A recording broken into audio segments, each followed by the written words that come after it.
শিক্ষার্থীবৃন্দ, আমরা আজকে শিখব দশমিকের গুণ করি। আর গুণে আমরা জানি সবসময় তিনটা অংশ থাকে, একটা হচ্ছে গুণক, আরেকটা হচ্ছে গণ্য, আরেকটা হচ্ছে গুণফল।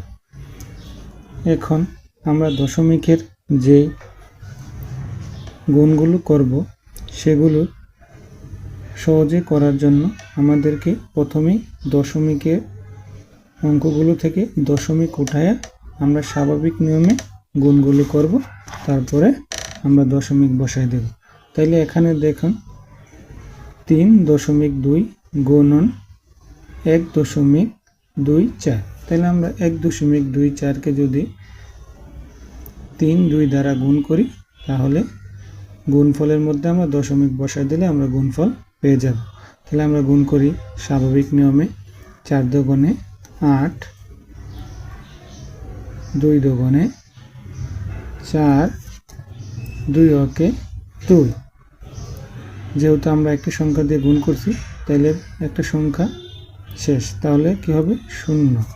তাহলে 3 4 12, 2 হাতে আছে 1। তাহলে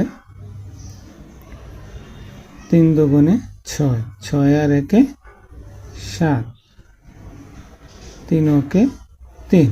তাহলে আমরা সবগুলো সংখ্যাকে যোগ করে দিলে গুণফল পেয়ে যাব। তাহলে 8, 4 আর 2 6, 7 আর 2 9 আর 3। তাহলে আমাদেরকে এবার লক্ষ্য করতে হবে যে দশমিকের আগে কয়টি সংখ্যা আছে। তাহলে এখানে লক্ষ্য করুন, 1টি 2টি 3টি। তাহলে 1 2 3। তাহলে 3 ঘর পরে আমরা দশমিক দিয়ে দিলে আমাদের গুণফল বের হয়ে যাবে।